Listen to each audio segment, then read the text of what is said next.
দেখছেন কলকাতা টিভি, আপনাদের সঙ্গে এই মুহূর্তে রয়েছে আমি অভিক। শুরু করছি সেরা 10। আর প্রথমেই যে খবরের দিকে নজর রাখবো, আজ থেকে শুরু হয়েছে মাধ্যমিক পরীক্ষার প্রথম দিনেই হাওড়াতে ধরা পড়লো অন্য ছবি, যেখানে ভুয়ো মাধ্যমিক পরীক্ষার্থীকে ধরা পড়েছে। সেখানে মাজুয়ার এন বসু হাই স্কুলে পরীক্ষার্থী হিসেবে এসেছিল, জিজ্ঞাসাবাদে অসংলগ্ন কথা, ভুয়ো অ্যাডমিট কার্ড সহ ধৃত।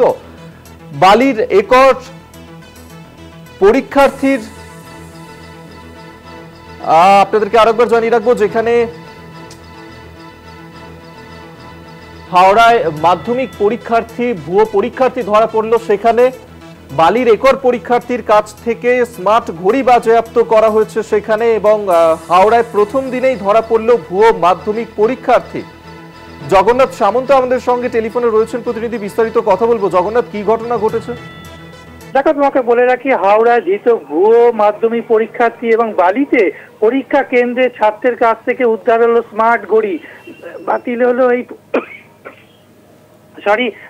হলো এই পরীক্ষার্থীর পরীক্ষা। অর্থাৎ প্রথম দিন মাধ্যমিক পরীক্ষায় হাওড়া বালিতে দুটি ঘটনা ঘটলো, যে ঘটনার জন্য একদম একেবারে ছাত্রর পরিবারকে যেরকম সজাগ করা হয়েছিল, মাধ্যমিক পর্ষদ থেকে বারবার প্রচার করা হয়েছিল, এবং যখন পরীক্ষা কেন্দ্রে ঢোকা হচ্ছিল সেই জায়গায় বলা হয়েছিল কোনো রকম মোবাইল ফোন অথবা অন্য কোনো গেজেট বা স্মার্টফোন কিছু নিয়ে ঢোকা যাবে না। কিন্তু একবারে দেখা গেল যে স্মার্টফোন নিয়ে ঢোকার মুখেই ধরা পড়ে গেল। পরীক্ষা দিচ্ছিল স্মার্টফোন নিয়ে লুকিয়ে, এবং এই পরীক্ষার্থীকে সমস্ত পরীক্ষা বাতিল করে দিল। আরেকটা বলে রাখি, মাধ্যমিক পরীক্ষার প্রথম দিনেই সকালে অ্যাডমিট নিয়ে পরীক্ষা দিতে এসেছিল সে হাওড়ার হাতে নাতে ধরে পড়লো ভুয়ো পরীক্ষার্থী। জানা গেছে যে পরীক্ষার্থীর নাম হচ্ছে মৈনাক মান্না। সে নকল অ্যাডমিট কার্ড এবং রেজিস্ট্রেশন সার্টিফিকেট নিয়ে মাধ্যমিক পরীক্ষা কেন্দ্রে পরীক্ষা দিচ্ছিল। এরকম পরীক্ষার সময় ধরা পড়ে যায়, এবং ধরা পড়ার পর দুজন পরীক্ষার্থীকেই বাতিল করে দেওয়া হয়েছে।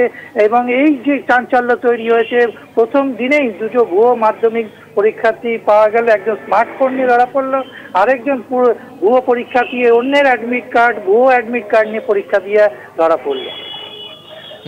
ধন্যবাদ তোমায়। জগন্নাথ সামন্ত আমাদের সঙ্গে টেলিফোনে ছিলেন প্রতিনিধি।